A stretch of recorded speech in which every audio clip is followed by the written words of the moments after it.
আমাদের ভারতবর্ষে যে 12টি জ্যোতির্লিঙ্গ রয়েছে সেগুলো হলো রামেশ্বরম তামিলনাড়ুতে অবস্থিত, ওমকারেশ্বর মধ্যপ্রদেশে অবস্থিত, সোমনাথ গুজরাটে অবস্থিত, মল্লিকার্জুন অন্ধ্রপ্রদেশে অবস্থিত, আর মহাকালেশ্বর উজ্জয়িনী মধ্যপ্রদেশে অবস্থিত, কেদারনাথ উত্তরাখণ্ডে অবস্থিত, ভীমাশঙ্কর মহারাষ্ট্রে অবস্থিত, বিশেশ্বর কাশী বিশ্বনাথ বেনারসে অবস্থিত এবং ত্রম্বকেশ্বর মহারাষ্ট্রে অবস্থিত, বৈদ্যনাথ ধাম দেওঘর ঝাড়খণ্ডে, আর নাগেশ্বর গুজরাটে অবস্থিত, আর 12 হচ্ছে ঘুষমেশ্বর মহারাষ্ট্রে অবস্থিত।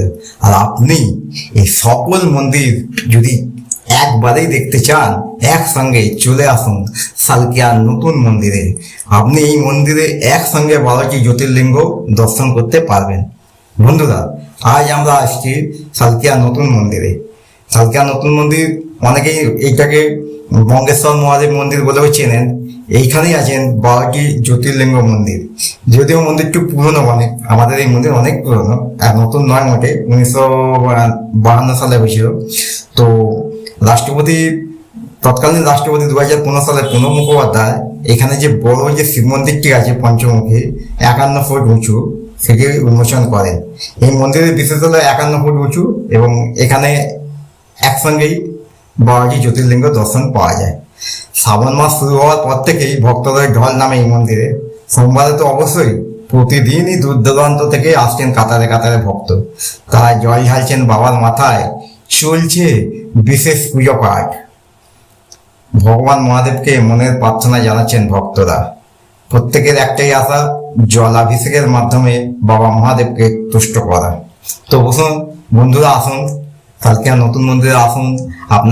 আপনাদের বাচ্চারাও ভালো লাগবে এখানে। তো নদীর ধার, গঙ্গার ধারেই একদম। সকাল 5:30টার সময় খুলে যায়, অনেকে মর্নিং ওয়াক করতে আসেন, এবং দুপুর 12টার সময় বন্ধ হয়ে যায়। আবার বিকেল 3টে কি 4টের সময় খুলে রাত্রি 9টা অবধি খোলা থাকে।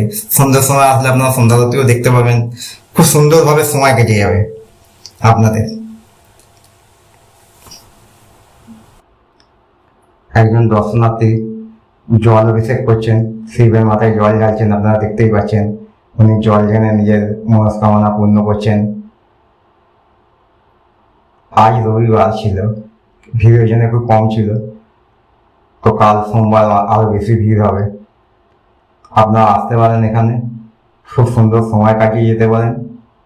আর দেখার মতন তো আছেই, বললাম অনেক কিছুই আছে। পুরো নদীর ধারে, সামনেই গঙ্গা।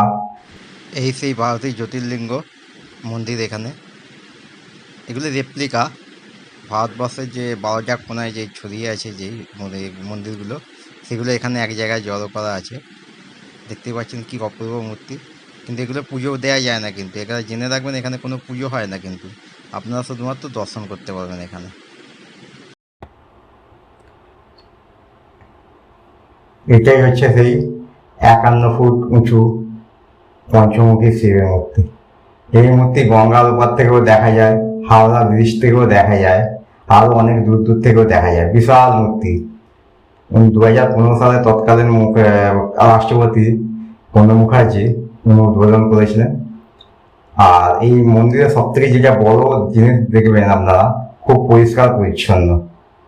আশা করবো আপনারাও এই পরিচ্ছন্নতা রক্ষা করবেন। বড়, খুব সুন্দর। এই দেখেছেন কোথাও কোনো কিছু নোংরা ফোংরা নেই। আপনারা এসে কোনো নোংরা করবেন না, কোনো প্লাস্টিক কোথাও ফেলবেন না, তাহলে কিন্তু খুব সুন্দর থাকবে। যেরকম সুন্দর লাগছে তখনও আপনারাও লাগবে। নমস্কার, পাশে থাকবেন সবাই। আমরা সালকিয়াবাসীকে ভালোবাসবেন, আমরা সালকিয়াবাসীর পাশে থাকবেন। একটুখানি সবাই যদি শেয়ার করে দেন, তাহলে জিনিসটা সবাই দেখতে পাবে। নমস্কার, ধন্যবাদ।